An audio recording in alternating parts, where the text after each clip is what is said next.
Hey, that time, y'all. Hey, hey. Chat. Story time, y'all. We got another good one for you. Get ready, get ready, get ready. I want to let you know right now, Instagram, you got to come to YouTube. You have to come to YouTube, Facebook Live, one of those things. If you want to see the face of Mr. Christopher Terrell, you have to come on over there. But you're here, boy. All right. How you doing, Christopher? I'm easy right now. Good to be up here with you, you know? Oh, yeah. So Kelly Price got a song. It's called It's My Time to Shine. And it's your time, brother, man. Amen. All right. I'm feeling that. I embrace that. Yeah. Okay. I'm so excited. I'm so excited. I just wanted to let my people on Instagram know, listen, we got Mr. Christopher Terrell tonight. It's his time to shine. Tell your mama, tell your daddy, tell your cousins, tell your friends. Woo! Yeah. I need to get you to do me a song. I need a song, man. I need an intro song. I'm talking to another talented artist. I want to say welcome to Mr. Christopher Terrell, man, a Raleigh, North Carolina native.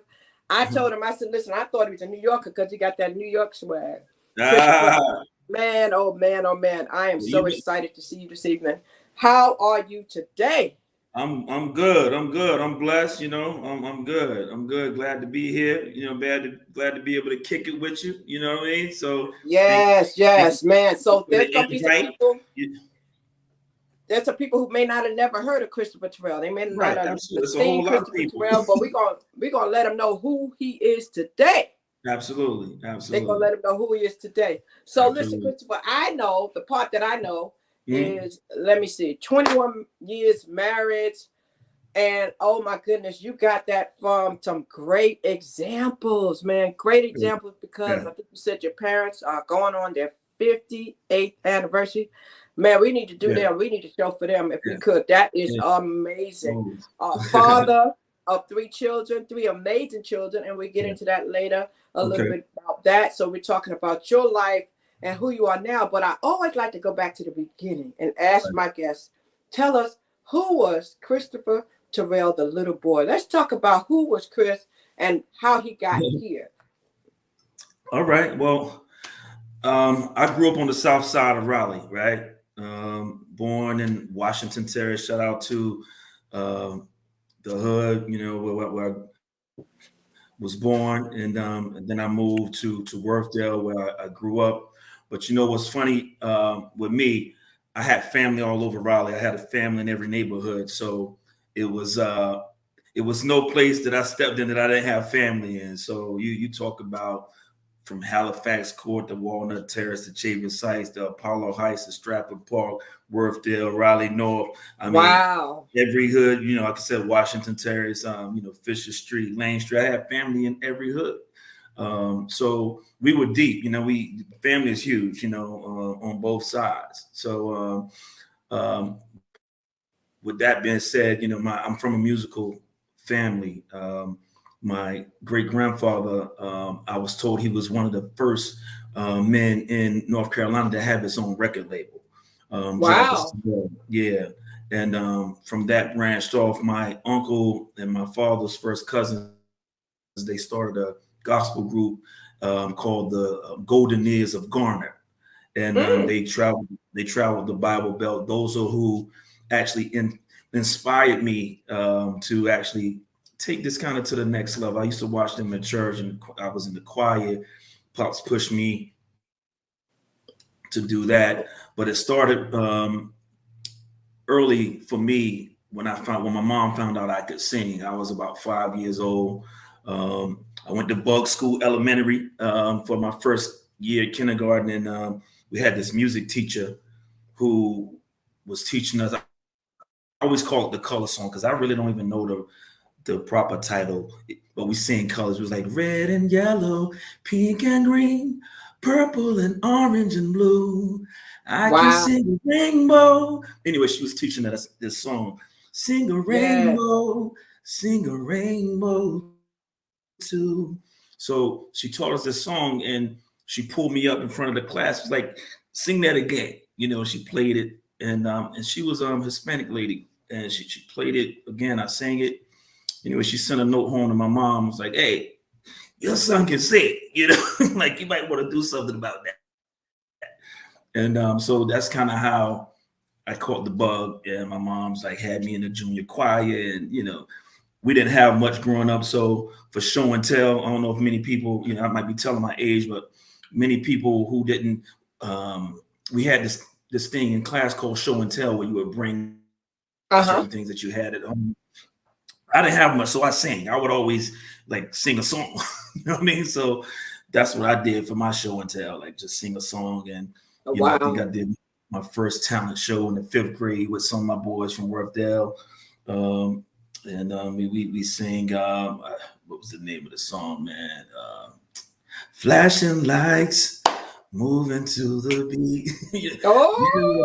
Yeah, so we sang, yeah. you know what I'm saying? So we kind of killed it. My boys could do the electric boogaloo at the time, the robot. So it was crazy. So it was fun, a lot of fun. I wish we had that recorded. Wow. But So that was my first talent show, how I got so started. Deep. So if you're watching this and you didn't know, Christopher Terrell is deep in Raleigh, North Carolina. Don't mess with him. No matter where you go in Raleigh, he's covered.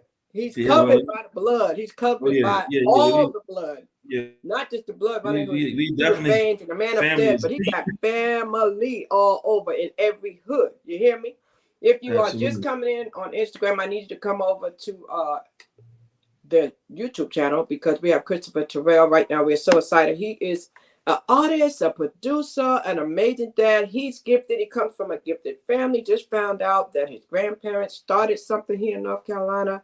So I can see where you got it from. So in your childhood days, you were singing in the classroom, show and tell. Everybody else was bringing in something and you were singing. You were bringing a song. That's all I had. We didn't have a whole lot. Wow. So at what age was it that it struck you like, or it struck your mom and dad like, he really has a gift? We need to do something with this and send him out there. When did you do your first performance? It was later on, to be honest with you. I was still shy. You know what I mean? Like I still, I was sometimes singing my head down. I'm still shy now. I just talk a lot. You know what I mean? Especially when I have a cocktail. That's not Christopher Terrell, not the salesman. I know. Yeah. I still consider myself shy. I mean, I know most people are not going to believe it, but yeah. It's like when you get on stage, it just snaps and you do what you got to do. But before you step on that stage, I get the butterflies, I get the sweaty palms, the whole nine. But I really didn't get the bug. I'll say middle school, we had this. I went to East Millbrook, and we had this talent show where it was like a kind of like putting on the hits. I forgot the exact name of it. And a couple of my guys, we did UTFO, Roxanne, right? The crowd was like, I think we came in like maybe 2nd or 3rd place. And we had the crowd like, boom, it was crazy. And then my other guy, DVS, from Raleigh, 97.5. We from Workdale. So him and my boy Flav, they did Run DMC, you know what I mean? And this other chick did Patti LaBelle. So it was like us three, we killed it. And another group did Time. So it was like we rocked it, like urbanized East Millbrook. You know what I'm saying? Wow. So that was kind of it. And then when I got to my high school, Instill, the best high school in the world, gifted and talented, they had this show called the Air Guitar, and it would sell out every year. So everybody, and at that time it was like only about 8 high schools in the Cap. They called it the Cap 8. And everybody would come and fill up the Inlow Auditorium, sell out every year. And we started this show. It was similar again to putting on the hits because you're lip singing, but I had showmanship, and could always win the crowd, you know. So we that kind of gave me the bug to really pursue it, you know. Just took it to another level. That's when I realized that I actually loved the stage. So it started there, and I ended up putting my first group together called The Message. With my boy Barry and this guy named Eric Bradley, my boy Barry Blaylock and Eric Bradley. And they were formed out of a group that we put together performing Guy I Like at MLO. And, you know, it was like Eric and Barry was kind of like my dancers and rappers, and I was the singer. So we started doing like little events right out of high school. And I ended up winning this contest at St. Aug, like $5,000 for like this video shoot type thing that they were sponsoring. And from there, it was just no turning back after that. You know what I mean? So yeah. When you finally realized you had this gift and you went ahead and you started getting in these groups and everything, and there was a time when you took it serious. There was a point in time when you said, you know, I'm going to do this. Did you go to school or did you take classes, or how did you get the skills behind you to learn how to write and produce and do everything that you do on the back end? Well, I mean, it was a long process. So like I said, when I caught that bug, I had the group. One of the other guys from my neighborhood, his name is Adrian Hinton. And he's a dope producer right now. He moved to New York with me. So he reached out to me because we actually had a beef one time, like me and him. But he had the first hot group in Raleigh called the Zoids, right? And he could sing. He was like they were like the new edition of Raleigh. You know what I mean? And they did the wow at Crabtree, killed it. You know what I mean? Doing their thing and blowing up. And I think some of the members may have broken up or whatever. Anyway, him and John, one of the other members, had asked me to be a part of the group. And, we ended up having some issues and fell apart. So about maybe a year and a half later, I was going to Wake Tech and I was getting ready to switch to Central. And I think I've been in Wake Tech maybe like a year and a half. And he came to my crib like, yo, man, forget all the BS, we should do something together, yada, yada, yada. And I was like, yeah, you're right. And we just clicked. And that's when I actually started taking it to another level. We went to Central. He was already there. I transferred to Central and we did a talent show there. They had this big talent show packed out, man. And we had the wackest outfits on ever. Wow. Yeah, but it was funny. But we did our thing. We sang this Boyz II Men song, and some guys named Carl and Gerald, they were bondsmen, approached us. They had money and they wanted to manage us. So, from there we just started doing performances here and there. They bought us some equipment. We started doing some recordings, and my boy Pup, Chris Curry, his uncle was managing Teddy Riley at the time. And he was like, yo, come down to Virginia Beach and meet Teddy. You know what I mean? So they set it up. Me, Pup, and Adrian, we shot to VA, to the beach.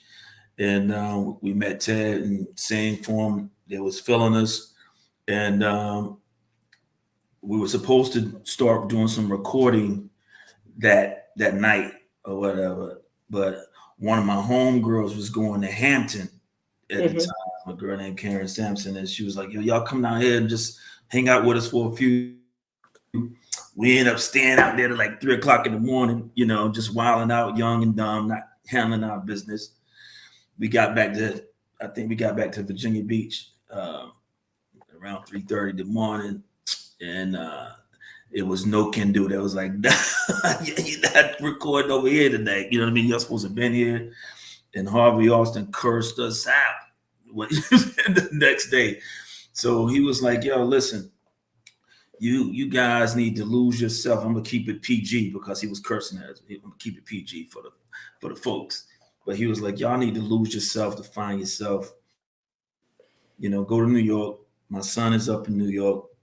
He can manage you guys and take it from there. And we ended up. Well, actually, his son lived in Jersey, and so we ended up moving to New York, May 12th, 1992. And it was like no turning back from there. You know what I mean? We ended And up. you were married there, right? Oh no. You were I still wasn't. single, so you hadn't met your wife yet. Mm-mm. So you were out there, doing your thing. So Yeah. Chris, are you an artist and a producer? Well, I co-produce. I'm not. I don't consider myself a producer. I know too many great producers, so that's like an insult. I can co-produce. I can give you, the melodies, the thoughts. I hear things in my head. I don't play that well. I can dibble and dabble, but I don't give myself that title. I can Got co-produce. You know what I mean? I can co-produce. I can, a lot of artists out there, they'll say that they produce, and they really don't play certain things and do certain things. So I know what a real producer does, and that. I That was my can't. next question. What does a producer do? For those who don't know, for those artists who may come back and watch this and they are looking for a producer, you know, there's some things that a music producer needs to be able to do. Like, they have to have that ear, they have to do a lot of things. But what are some of the main things that an artist needs to be looking for when they're looking for a producer? Well, a music producer to me, that because there's a difference between a beat maker and a music producer. You have somebody that can make a beat and it can be, it's nice and they'll give it to an artist and an artist can write a song to it and boom, that's whatever. I don't really consider them a true producer. You know what I mean? If they're not doing anything outside of just making that beat, right? So to me, a music producer is going to take an artist and see exactly what that artist is all about and try to pull things out of that artist that he normally doesn't do, or pull the essence of that artist out. He's going to make sure that he has that he's singing in the right key or rapping on the right vibes and whatnot, pulling out that energy that's going to make him great. He's going to make sure that the sound is going to be fitting for him and molding him into, this music that he's put together. So that artist and that music producer is going to marry that beat. You know what I mean? So it's like it's a wedding. You know what I mean? So you're going to Yeah. take that music and that sound, and that artist is going to take his sound and the lyrical content, whoever's writing, and you're going to put it together, and you take it to the next level. But not only after it's recorded, like it's not over yet. That producer is going to make sure it's mixed properly. You know what I mean? That producer is going to make sure all the sounds are adjusted perfect, as perfect as can be. It's a time consuming process. It's not just I made a beat for you. He recorded over, get somebody to mix it, and that's what it is. And don't get me wrong, you get other people to mix songs. Producers do that, but I'm just talking about the intricate details behind putting Right. that song and that Right. music together. It's totally different. So, Chris, who makes more, the artist or the producer? It depends. You know what I mean? Like that depends. A producer is, because you're talking about publishing now of who's going to make more, right? So let's use Beyonce for example. Who you think will make more? That produce whatever, or Beyonce. So you know what I mean. So it really depends, and it depends on how big that artist is, right? So and it also depends on if that artist is a writer. So in, Right. in publishing, there's 200% of publishing, right? So you're going to make sure that that producer, if you're splitting it 50-50, you know what I mean? Like me and my boy Magic, you know what I mean? We just split it everything 50-50. So he's going to get 100%. I'm going to get 100% because I'm doing the writing. He's doing all the producing, and we just going back and forth. I may hear something or he hears something. He might give it to me, but we just slicing that pie. half and So let half. me ask you a But question because sometimes, I'm hearing it chop. Are you on your Wi-Fi? Because I'm hearing it stop and start. I don't know if that's somebody trying to call you or what it is because I hear it stop no, and pause. I'm on my computer. Maybe my computer is just whack. Oh, I'm not. okay, no, I just making sure because I heard pause. No, I So was probably moving too much. Maybe. most time I've heard that producers can receive anywhere from 3 to 5% of the record sales or price, or sometimes 20 to 25% of the artist share. Is that about accurate? Yeah, I mean, it could be. Yeah, and again, it just depends on the artist, and depends on how big the producer is. Sometimes, so you got somebody like a Timberland, or let's say Quincy Jones, he's going to get a bigger cut of pie because his name is bigger. You know what I mean? But if you have a big artist as well, um, those things are going to be negotiated. You know what I mean? Yeah, Because that artist name is up there too. And like it's just say if I wrote a song for Usher, you know what I mean? Like I already know what it's gonna do. He knows what it's gonna do. So of course his cut is gonna be like, yeah, I'll take a smaller share, right? It's no question, because I know it's gonna get out there. I know what it's gonna do. I know it's gonna do numbers, and that's what it yeah, is. wow. So that was a good example. If you get somebody like a Usher, did you go see Usher this weekend at Dreamfield? I saw him on my television. I'm not able to. I'm still recuperating for surgery, so I can't really stand like that as long as everybody can. But hopefully, I plan on trying to check him out in Vegas though. So we'll see. I saw you with a cane. So you had surgery recently? Yeah, I had 2 surgeries. Yeah. Hmm. Well, we believe in that you are healed, and we know that you're going to bounce back and everything's going to go. Because I know where your faith lies, so I already know that you're Thank you. claiming it Amen. Thank you. already. Yeah. And I'm just excited that you are deciding to go on with your project during this time because that's a testimony in itself. Because I know you were working with your son too, so that's Yeah. really good. Now you brought up the songwriting. Hmm. Who owns the copyright to the songs? Well, it depends. Like if you did everything yourself, you should be the owner, right? So, for instance, with mine, my new project, it's a split, right? Because like I said, we are splitting it half and half with our publishing. You know what I mean? And so the copyrights, my man, he owns the music and whatnot. I own the lyrical content. I created the melodies for the song. You know what I mean? For the words and whatnot. He created his melodies for the sound. So we it's a co-ownership. Now, if So you people have tell, to know how to negotiate this. So you suggest that any artist to really do their research and they need to really understand the business side outside of singing. absolutely. I mean, I tell my son this all the time. And I mean, I don't even know everything anymore. This music business has changed, from what it was when I first started. So I learn something new all the time. And, the good thing about my partnership with Magic, he's been in the business consistently for years since he was a teenager.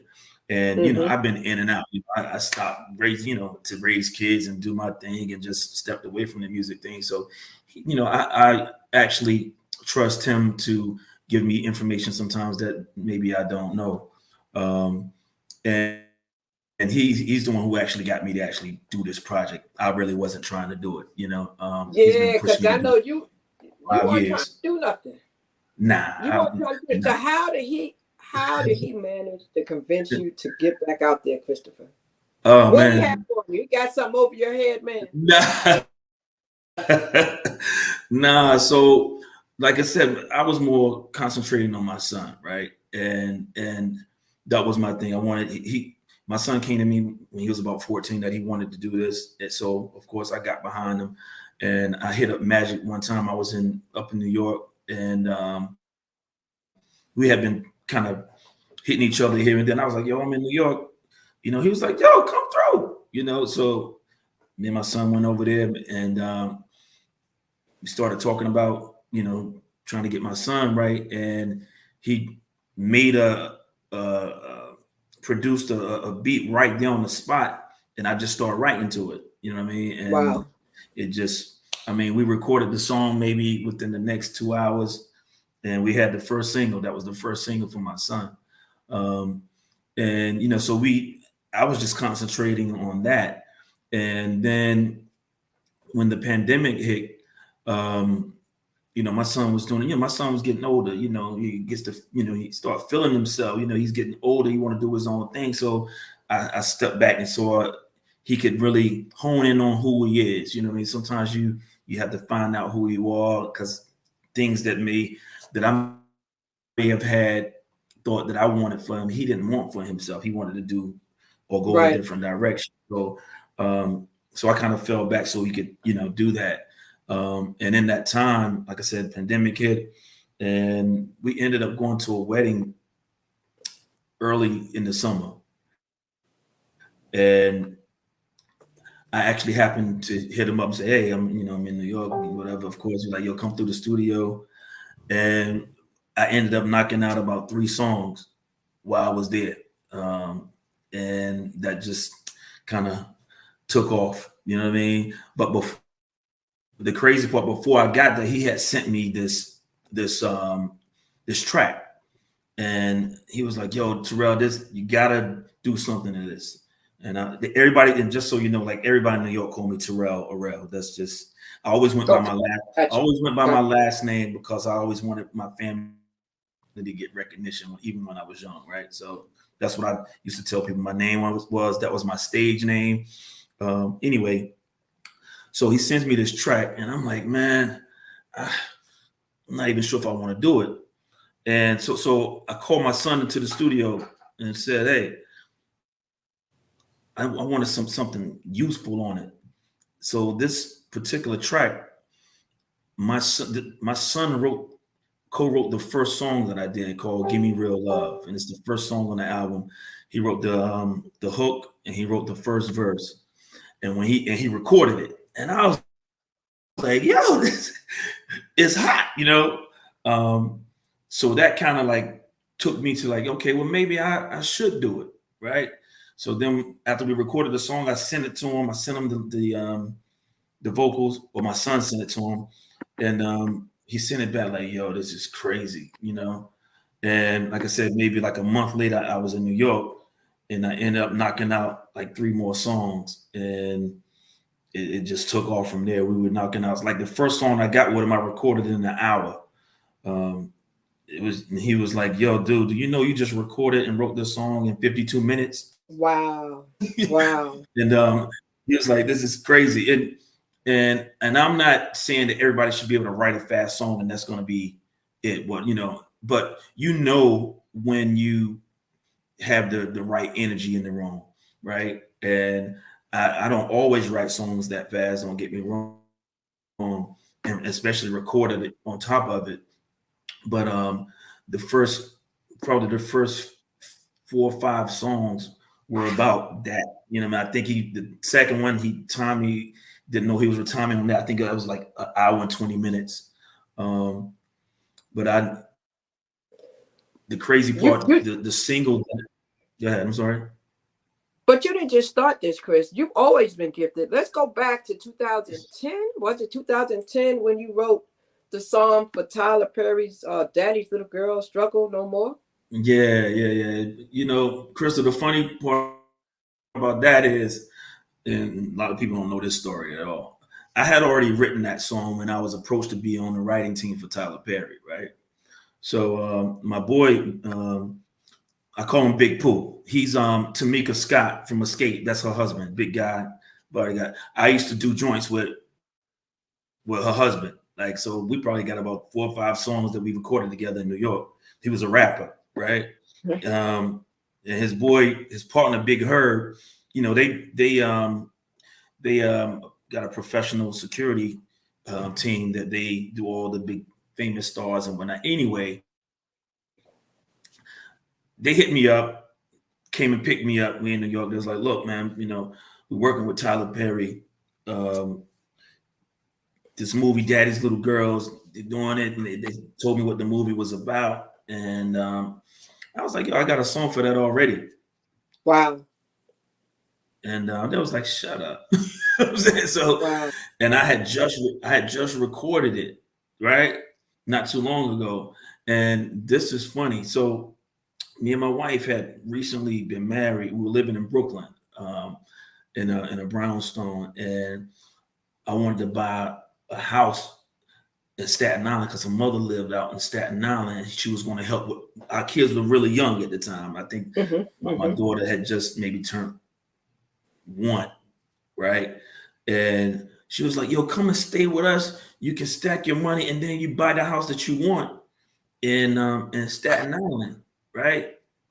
So I was like, "No." I was like, "Nah, I'm not doing that."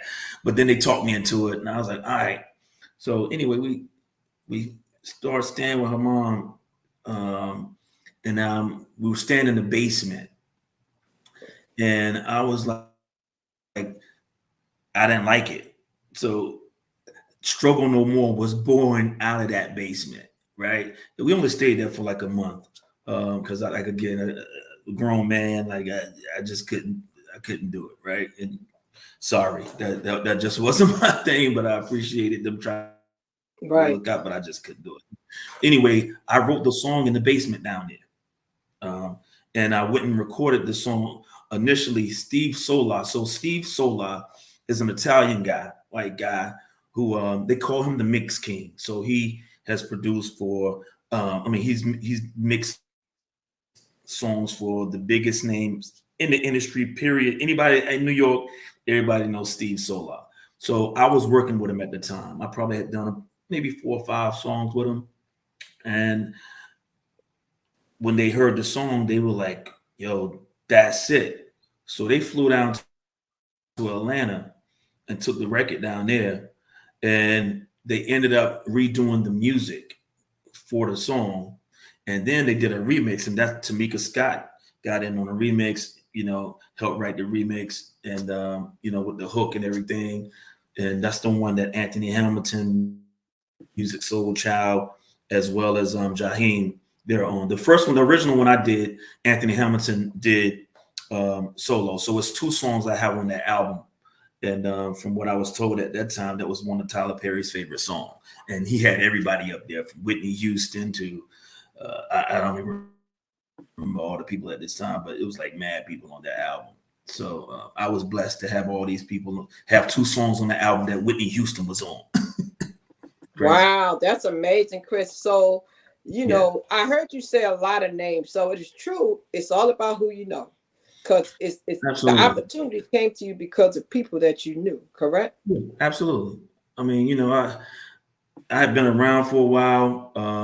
The guy, Big Herb, who's Big Pooh's best friend and partner, I worked a lot with his cousin, LaVolta Allen, who's a producer as well. I probably did about 40 songs with his cousin. You know what I'm saying? He's got a lot of credits out there. So I work with a lot of different people, man. My partner Adrian Hinton, like I said, that's who I moved to New York with.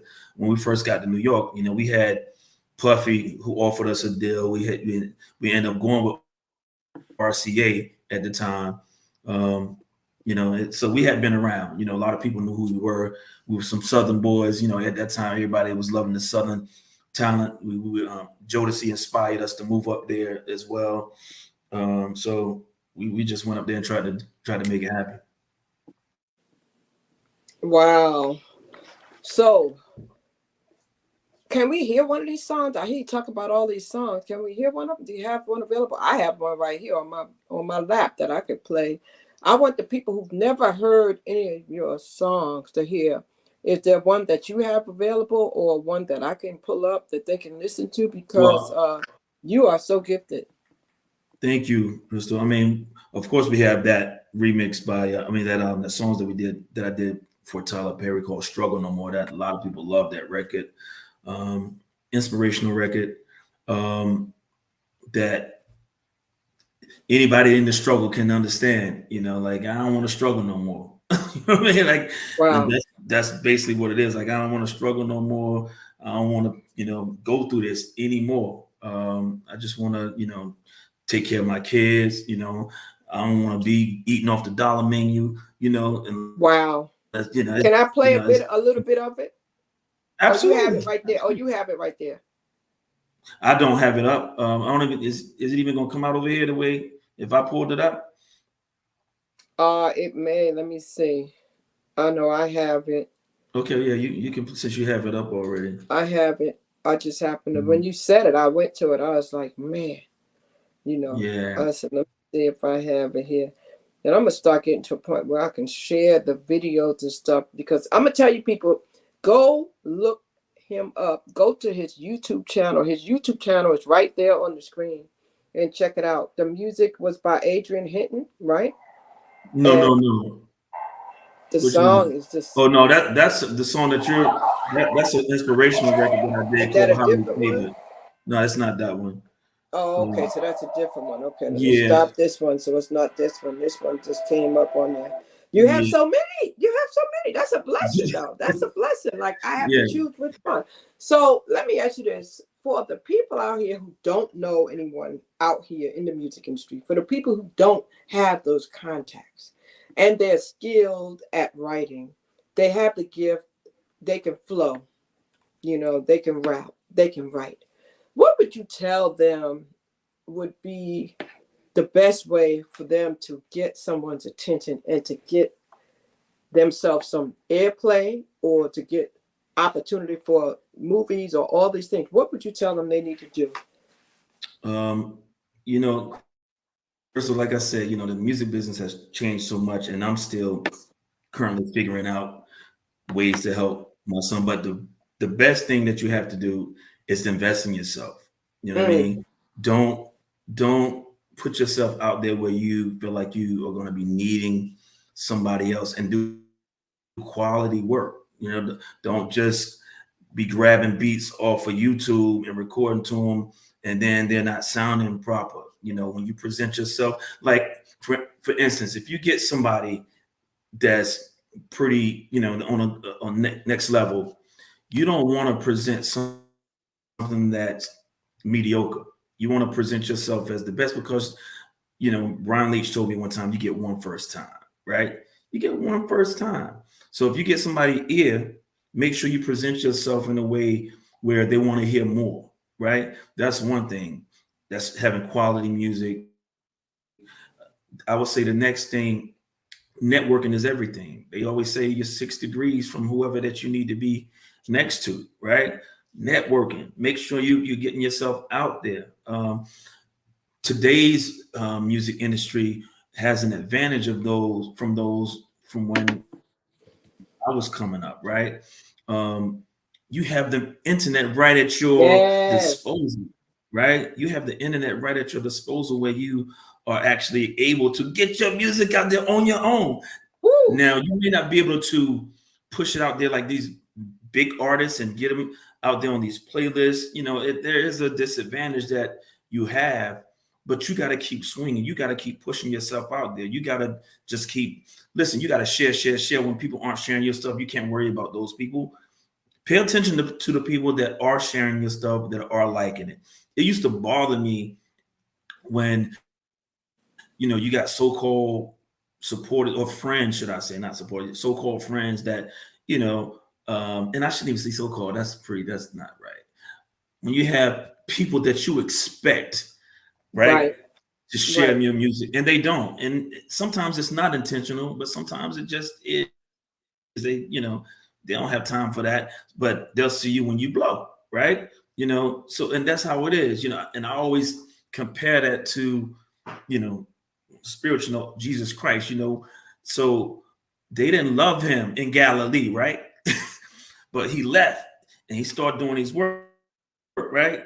And then when he came back to Galilee, they acknowledged who he was and who, the power that he had. So I always kind of use that as a reference, where you may be right at home and the home front is not showing you love. You got to go out and about. You got to go get yours, right? And then when you come back and make it, then everybody who knew you, now they want to remember who you were. And it's no slight against them. It's just life. You got to keep swinging. Because you're not doing it, initially for them. You're doing it for yourself. This is something that you love to do. And if you Right. if you don't love it, wouldn't say to do it because this music game is a total different beast. You know what I mean? And right now, as an artist, you're gonna spend a lot more to get out there than you think you'll have to because it's gonna be on you, right? And you want to do more for yourself before you get the wolves to come out to try to take everything from you anyway. You want to position yourself well so when it's time, like my son had different people offering deals, but they weren't the right things for him. You understand? So you want to make sure you get something that's going to be right for you, that you don't have these type of deals where you get totally screwed and they taking all your money. So that's good you said that you're teaching his son that. And for those who don't know, his son has a website. I put it up. It's called chrisfeed.com. And you want to check his son out because he's gifted too. I know that first song, oh my gosh, I played that song over. I have it on my phone, so sometimes when I'm walking, I walk to it. And man, oh man, oh man, he's really gifted too. It's definitely passed on. So you should be proud.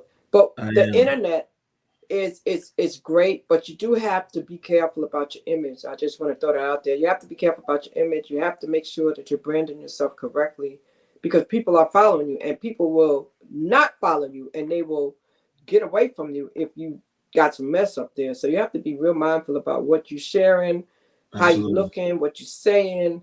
You know, if you're serious about this, you have to be real careful because they're going to be checking you out. And you have to be consistent with it. Like Chris said, you have to be consistent and become an industry expert.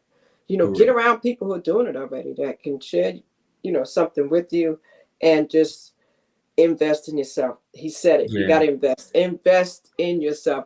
Nothing, you know, worthwhile comes free. Nothing. You know, that's the bottom line. So you have to invest. You'll quickly figure that out. You know what I mean? Quickly figure it out. So now I was really, really, really also impressed, Christopher, when we had a situation in the world going on. It was a rough time. You know, we've been through a lot of rough times with the pandemic and everything. But when we had the George Floyd situation, and you wrote, "I Can't Breathe." Oh man.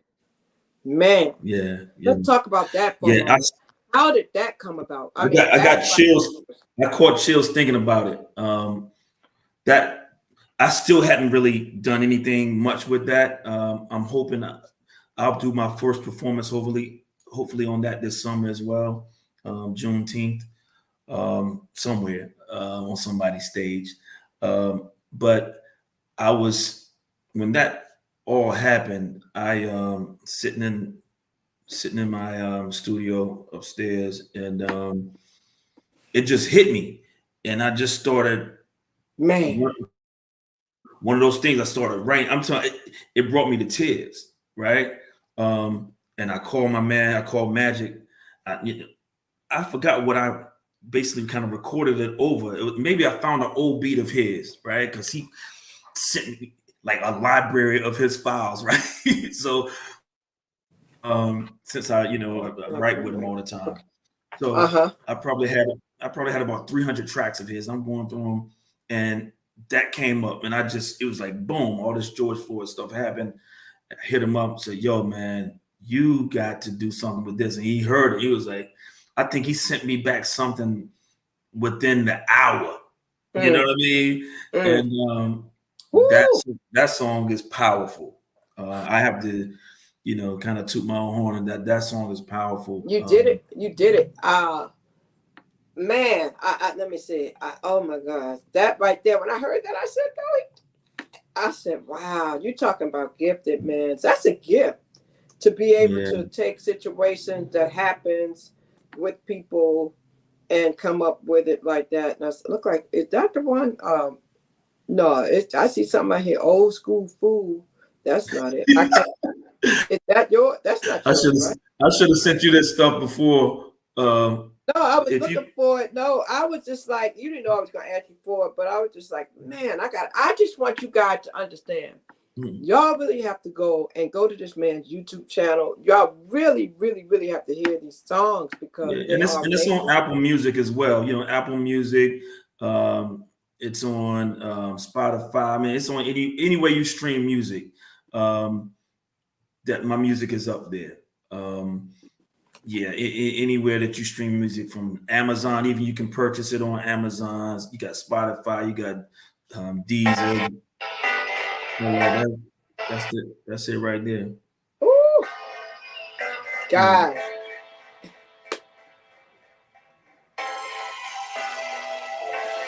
3:30 in the morning, God gave you this. Yeah.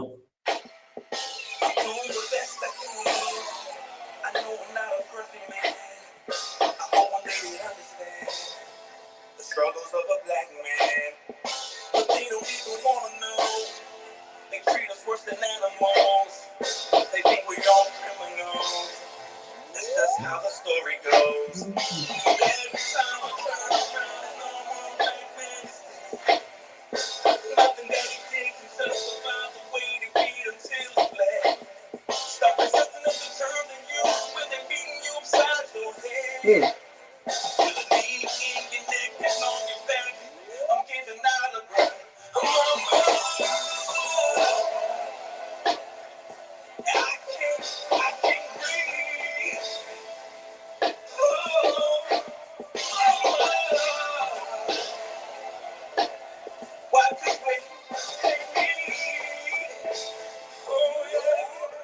Woo! Mama, I can't breathe. 3:30 in the morning. Take us back to that night. So everything was in the media, videos. Oh my God. Everybody saying that knee on the neck. And so you woke up out your sleep? Yeah, man. It was like one of those things. And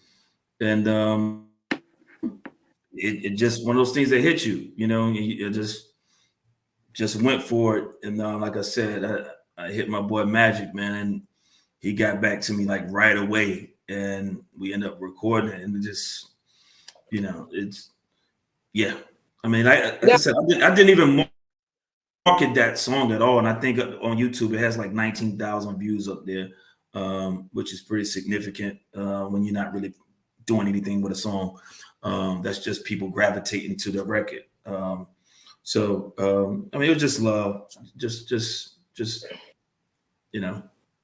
It was love, it was grace, it was mercy. Did you send it to the family? To my family? To his family? I did not. I don't know if I did that or not. I'm not sure if I did that or not, to be honest with you. Because I know they probably would have really, you know, they had something here in the area.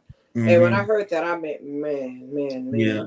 I had planned on doing something really big with it at the time, and you know, I can't remember exactly what happened, but I ended up not being able to do what I wanted to do, so I kind of just fell back from doing it. But it's a song that I know I have in, you know, in the archives that I know is powerful. It's just a matter of people hearing it and seeing it. So I know it's going to be a time for that record for me, you know, again, because it's still happening. Yeah, so right there you have it. Go to his YouTube channel if you haven't been there. R&B Terrell. Yeah. You have to go. You have to subscribe. You can say hello. Yeah. You can tell him you saw him on Storytime, but please go check it out. Yeah. You will hear Mama I Can't Breathe. You will hear Struggle No More. You will hear all those things.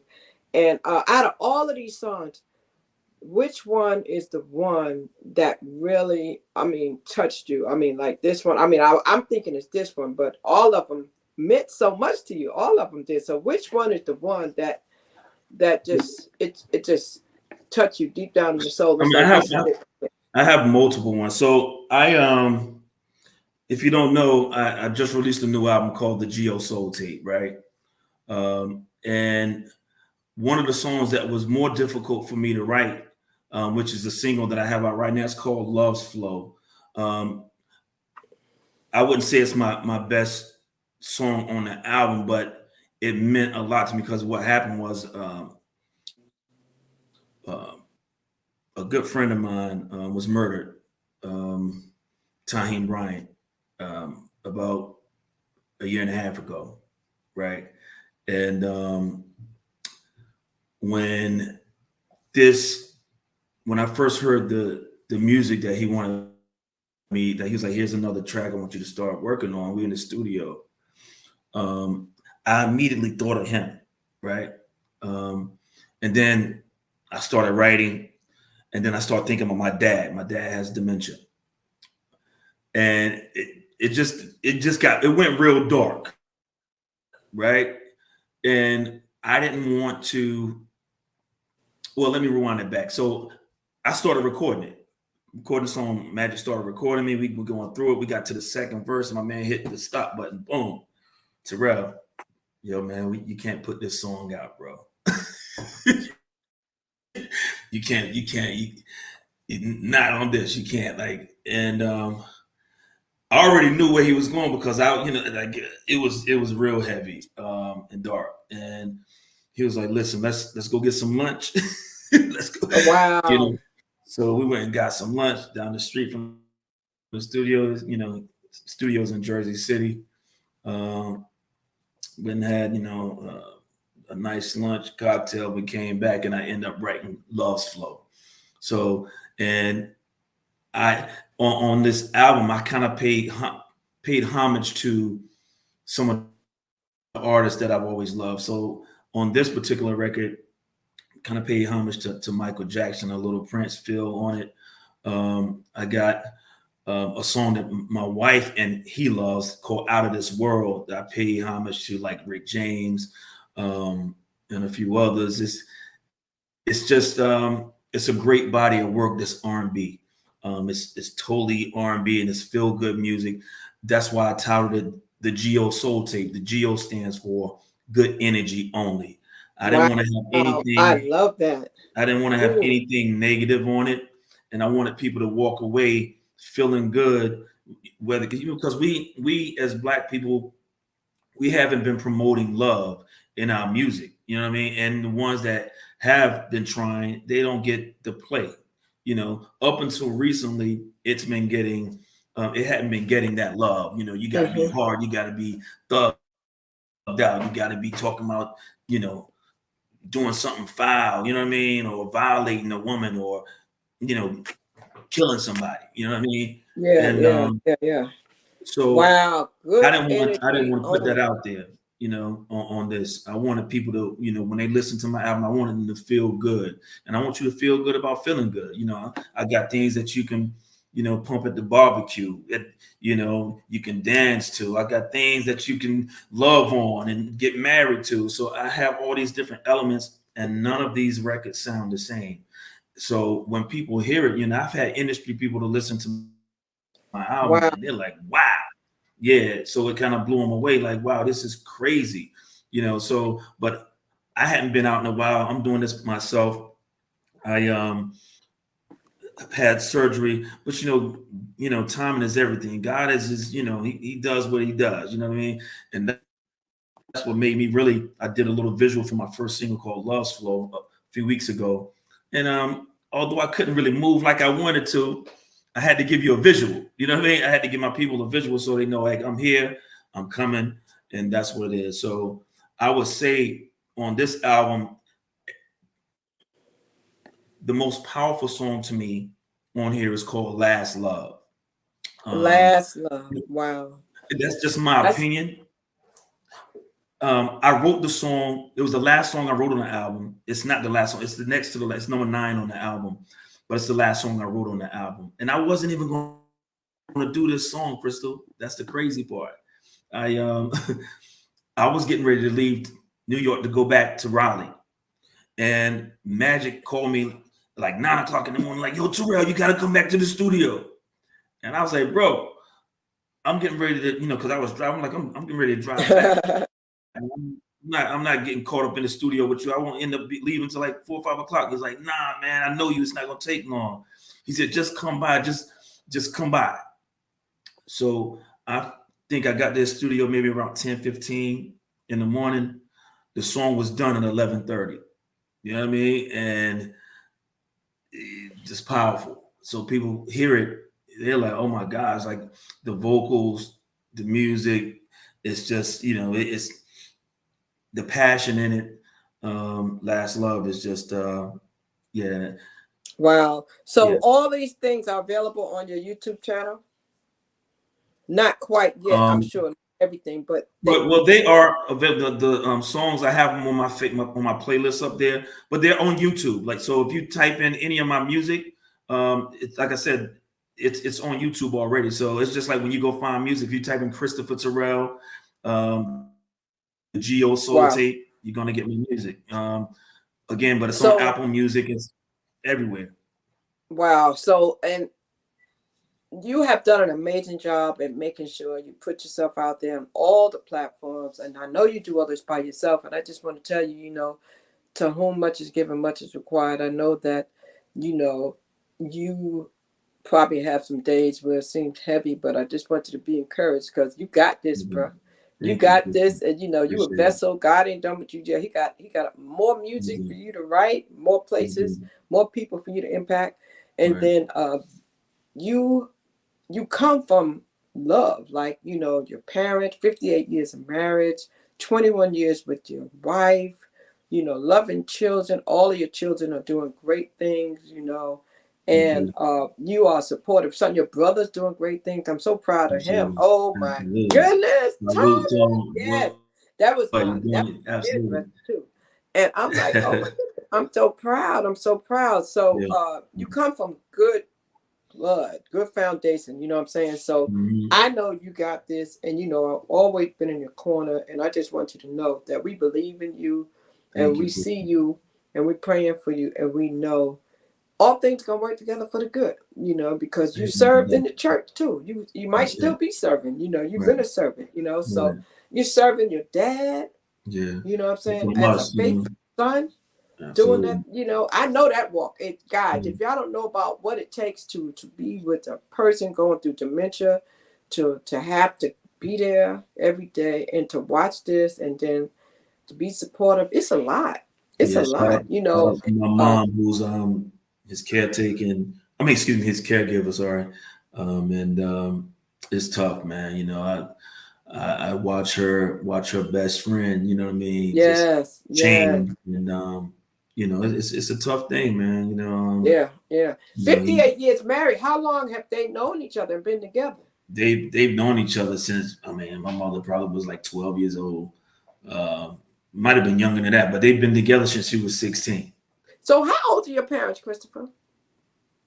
My he'll be 77 this month, and my Oh, mom this is 73. is crazy here. Wow. Yeah, my So mom. Yeah, again, they are such a role model. yeah. I just love them. Their spirit, their sweet spirit. I saw him the other day on the video when you had to cook out and he was out there dancing. Yeah, yeah, yeah, yeah. Oh my That's goodness. one thing my dad hadn't forgot how to do was bop and pray. He's Yes. a lot of things he's not really recognizing objects anymore. So we have to guide him everywhere and show him Yes. things. But you know what? That's where the fight comes in But you because you yeah, see the yeah, fight but and like I absolutely. said, So you are surrounded. you got it. Man. Yeah, that's my Well, let guy, me ask you man. this because I don't want to keep you too long because I You appreciate good? your time. You Let's talk good? about Chris for a minute. Let's Absolutely. talk about, well, before we go to Chris, any upcoming project? You got a show coming up in Raleigh, right? You got a show coming up. I When is do. that? Tell the people when that is, where that is, and how they can go support you there. Yeah, so my boy Tim Prince, he had been inviting me to come and do something at one of his events. He's been putting on these major parties and events, and this one that's coming up. I just hadn't been physically able to do it, and we're gonna make myself available to do this on April 22nd. It's gonna be at the Terminal 8 in Raleigh. The name of his business or his event is called Society 35, if I'm not mistaken. And I'll be there April 22nd. I'm probably gonna do a few songs, so you guys come show me some support. Show him some love.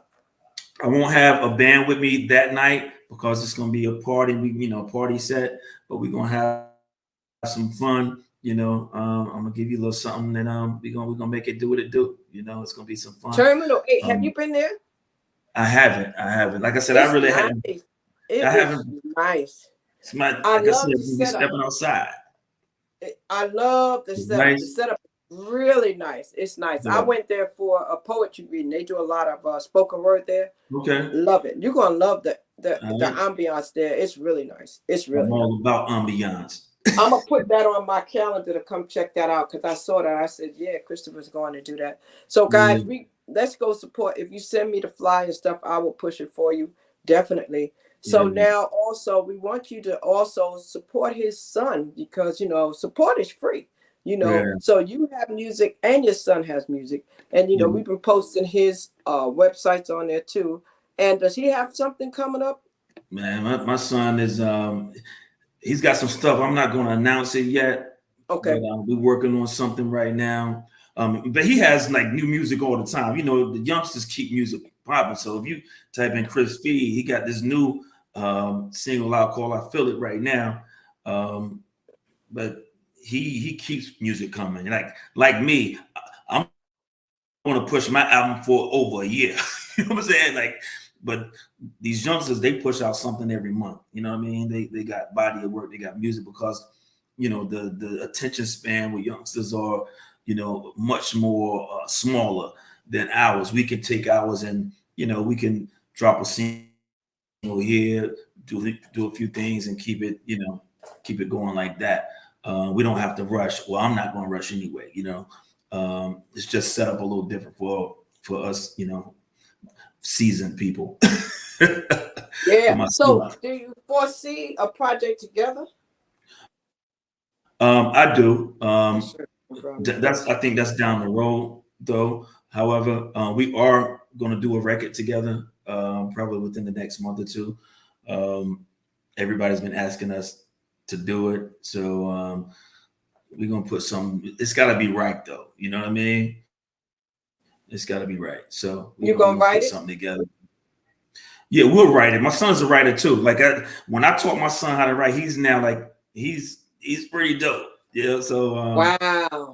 So was that an easy process teaching him how to write? I mean, how did you teach him how to write? Because that writing comes from inside, right? So how did you pass that on to him? Well, I had to teach him like the science of the way I would write my songs, where you know, where you have a verse, you have a hook, you have another verse, you might have a bridge, you might have a vamp. So when I taught him those different components of a song, the way you write it, he actually took it and was able to start building it himself. He was like, oh, okay, I think I got the flow. But now songs aren't always structured quite like that. I mean, you don't have to have it like that. You might have a hook here at the beginning and another hook at the end. And the rest of it is, you know, kind of different. You know, you're building it different ways. I kind of stick with that same format for the most part. I may not start with a verse. I might start with a hook, or I may start with a hook and then come in with a verse. It just really depends on the feel of the song, right? And I see he's taken that and he's embraced it, and he's got some hot stuff that he's written. I'm impressed. I'm impressed. I don't like all the stuff that he may talk about because I'm not there. You know what I mean? Like, because he's a youngster, so we're not on the same level of thinking. But he's dope with it. He really is. So. Wow. Yeah. Well, I am just so excited for everything that you have going on with him, and I'm just proud of y'all. I'm just proud of y'all, you know. And I can't wait to see what comes up next. I can't wait to see what's ahead of y'all. Just keep going, keep doing it, keep writing, keep singing, keep producing. Yeah. And I can't wait to see what Chris does, because I know that he's getting all this from you. And I know that this is what he loves too. You didn't have to make him do this. This is what he loves. Yeah, you know, when he was younger, like before teenager, I was like, I saw this stuff in him. But I wasn't going to push him to do that because I didn't want to, like, people say, yo, you trying to live through your son, you know, because that type of thing. And like I said, he came to me, he was 14 years old, and he was like, Dad, I want to do this, you know, because he had done some talent shows, was killing the talent shows at his school. And then he went to high school and killed it there. So he felt that bite, that bug. He wanted to go for it, and I think his first album tells the story of where he's going to end up. You know, even the second album that he produced himself, and created himself. He has some nice joints. Like he has this one called Soldier Cry. One of his guys is locked up. And I used to try to help him out. He was, from a messed up home, just, went through it in life. And he called my son one day. It might have been my daughter, because him and my daughter are super tight. He sung the song, like this hook, over the phone, and my son recorded him. And my son just took it and just he enhanced this song, and it's probably one of my favorites on his second album. And then he has another song called "Smoked Out" that I think is dope. He got it from his daddy. He got it from you. Yeah, he's a bad boy. Yeah. So listen, I don't want to keep you long. So this is what I always ask my guests. I've asked you quite a bit about you, your projects, and your life. What do you want people to know about Christopher? What would you like the people to know about Christopher Terrell, about writing life, about your company, about what your son is doing? What is the message that you want people to know about all of you and your connections out here in the music industry? I probably want people to know that we are very gifted. If you give us an ear, if you take time just to listen to our music, I think you will enjoy it just as much as you do of artists that you hear on the national radio listings. But we need support. We need Raleigh love. We need that North Carolina love. We need the love from New York, of the people that I dealt with and the people that know me. Artists can't really get out there until you get that support, right? From others. And it costs so much money now. Like they say this, they would always say that this isn't a business that is payola, but this is a payola business. You know what I mean? Like nothing is free. So everything that you do is a cost. And if you don't have the capital and the funding to be able to get yourself out there, it's very difficult, right? Very difficult. So you could be spending and doing the right things, but if you don't have, $100,000 to the side to actually put a dent, in making it happen, and in marketing and campaigning, it's very difficult. You know what I mean? So I would say if you want to see your people come up, it takes support from those that we know and love. You know what I mean? That's why I try to, get people to say, hey, if you love what I do, please support, please share. But I stopped tagging people. Like I used to tag people on Facebook, but I try to refrain from doing that because I end up getting, this is a different thing, but I got hacked over the summer. My account got destroyed. So I have a whole new account now. It took, it's taken me a long time just to build up my followers again. And my son has had his account hacked as well. Nothing to the magnitude like me, but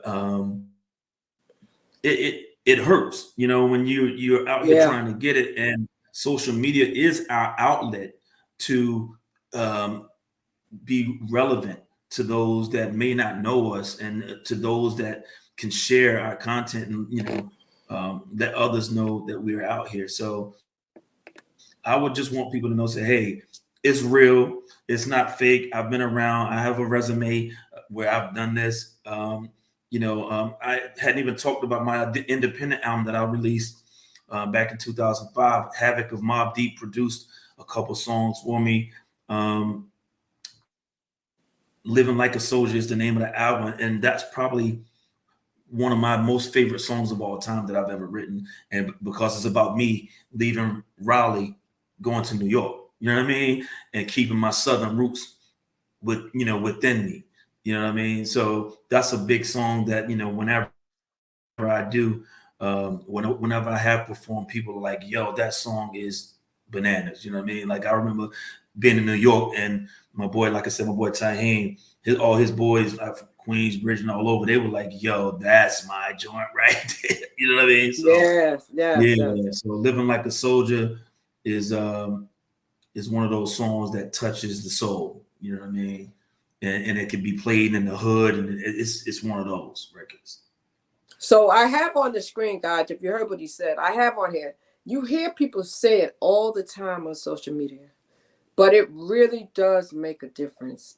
When we say like, share, comment, and subscribe, those 4 things right there, if you do any of those 4 things or all of those 4 things, it really does show a level of support.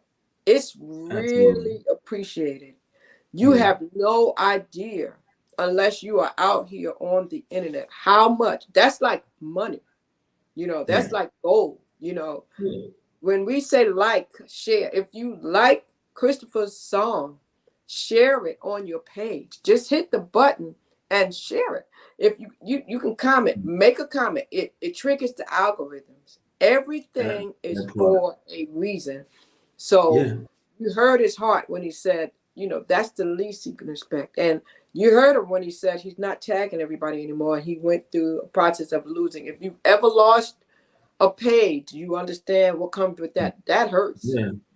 Because I was at my limit. You can only have 5,000 friends on Facebook, and I was always deleting so I could add more. But now I'm trying to get it back up. That's difficult because people don't even know I'm back on Facebook. Right. So it's but it's okay. Like God does things for a reason. Yes. So some people that I'm going to have new friends and new followers, and I've already gotten that. And just to know the people that's digging my music right now, for me not even wanting to do an album to have it loved the way it's been loved and embraced, and I hadn't even hit the stage yet. So I'm hoping that once that happens, that I'll intrigue people to really get on it and show some love. And I used to, like I mentioned earlier, I used to worry about my friends and loved ones sharing it. I don't anymore, because the ones that's going to show you the love mostly are the people that don't even know you. That you don't even know. They don't even that know. You don't even know.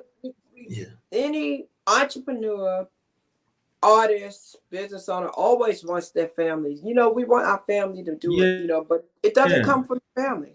It doesn't come from it doesn't. So I feel don't get me wrong, you got your certain family members that's going to do that. I got my day ones that always liking and sharing. I'm not talking about them. I'm talking about the ones that sometimes you expect and they don't, but it's okay. You know what I mean? Like, you can't be mad. They still love you. They still got love for you.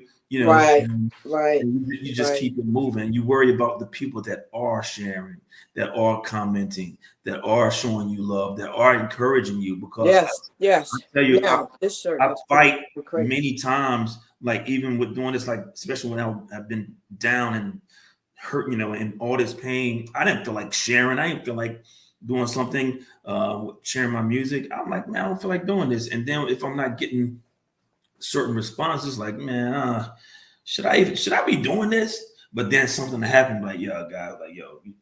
Yeah, you can, because you know what we have to do, Christopher, and I learned this myself. Just focus on the ones who are supporting. Yeah, exactly. Even if you take the few that are supporting, if it's 100, if it's 10, if it's 20, don't worry about the other 2,500 or whatever the difference is. That's not. Focus on the ones that are, because they can carry us. They can carry us. So a lot of times we can't focus on the numbers, and so that's what we have to do. Yeah, and I tell my son the same thing. It's like, don't worry about that. Just keep swinging. Like my boy Kent Falcon told me one time, like, never. Keep swinging. Don't stop swinging, because one day it's going to knock something out the park. That's it. Right? That's it. And you have to swing. You can't. You have to. Yeah. Well, Chris, man, I'm not going to keep you, man. I'm going to let you go. Any closing comments that you'd like to say besides just what you said in regard to the support, in regards to first of all, thank you. I just want to thank you first and foremost, you know what I mean? And just because you've always encouraged me since my brother introduced me to you. You've always been an encouragement. I see you doing that to a lot of people. You out here grinding and doing your thing. I see you out here doing your little, So, I mean, and you know what, Chris? That's the thing. Like I'm a little more transparent than I used to be, because I used to, some people would frown upon you, but I can't stop being me. I had to learn, like, you accept me for who I am, right? God did, you know what I mean? God does, so I let it go. I don't care anymore about how people look. Like, even being in a corporate world, like I used to always hold back, right? And that's what this process, even with this album, was about. Like, I was no longer bogged down to that corporate mentality of the way people that I may work with or work for, or who's worked for me, like how they're gonna look at me, because I'm doing my thing. I'm doing something I can't worry about them anymore. If I'm not out here robbing and stealing and doing something negative, why should I be concerned about how somebody's gonna judge me? You know what I mean? Let me live my life. Let me have fun. If I like to dance, which I love to do, I'm going to do it. I'm getting my legs back right. I just like to have fun. And I like to put that good energy out there. So, hey, let's go. Let's have some fun. Live your life. Love your life. Love who you are, and keep love all around you. You know what I mean? If there's any inclination that love that if you don't have good energy around you, exit left. Don't put yourself around anything that's negative. You know what I mean? Because nothing good is going to come from that. So I'll leave you with that. The GO Soul Yes. Team. Well, I thank you so much. Much love to you and the family. I appreciate the time. If you ever need me, I'm a phone call away. I look forward. I'm going to put that on my calendar to try to be there on April 22nd. I need to update my calendar up here so I can see the date. What day does that fall on? It's a Saturday. Okay. And it's in the evening? Actually, you know what? I'm wrong, Crystal. It's actually a day party. Okay. So as long as it's after 3, I can get there. So as long as it's after 3. Ladies and gentlemen, let's go show Christopher some love. Riley, show up and show out. It is a Saturday day party. I think it starts like 3 or 4 o'clock. Okay, so that's it, guys. So we can do that. Is it a cover charge? Yes, it is. Yes, it is. What that is, I'm not exactly sure what that cover charge is. Might be like, So we'll look. What we're gonna do? He's giving us a reason to go back on his page on Facebook. It's Christopher Terrell on Facebook, on all your platforms. Yeah, how so everybody follow you. You can find me on all platforms at RNB Terrell. RNB Terrell, Terrell, RNB Terrell. Easy just like it is on the screen for the YouTube channel. Just like it is. Because I'm looking for that. So that's because your old page got hacked. So RNB Terrell. Yeah. It's real simple. Go find him, go support him, show him some love, send the prayers out to him and the family, and continual support. Remember, support is free, guys. Like, share, comment, subscribe to his YouTube channel. That's all you have. If you like good music, you'll like what we're bringing. Yes. Go check them out. Google them, subscribe, comment, do your part, share, tell somebody. Chris, I'll see you next time. I appreciate you. Tell your brother, don't forget to call me. I think I told him to call me last time. Is he back in town? He's back. Okay. Much love to the family, and I look to see y'all soon. I can't wait till it blows up again, because it's gonna for you and Chris. And tell Chris to contact me, because I need to get him so we can find out about him. Absolutely. I'm so excited for him as well. All right. Have a blessed one. Ladies and gentlemen, this is it. You have listened to Storytime, Christopher Terrell, and I am so excited for him. I just need you to understand that support is free. If you didn't get nothing else about what we said, and everybody goes through something, but you see this young man is still out here doing it. He's still serving despite everything. So learn from that, God bless you. I'll see you next time, Sunday at 6 p.m. on the next Storytime. Ladies and gentlemen, have an amazing day, and we'll see you next time on Storytime. Bye-bye. Salute.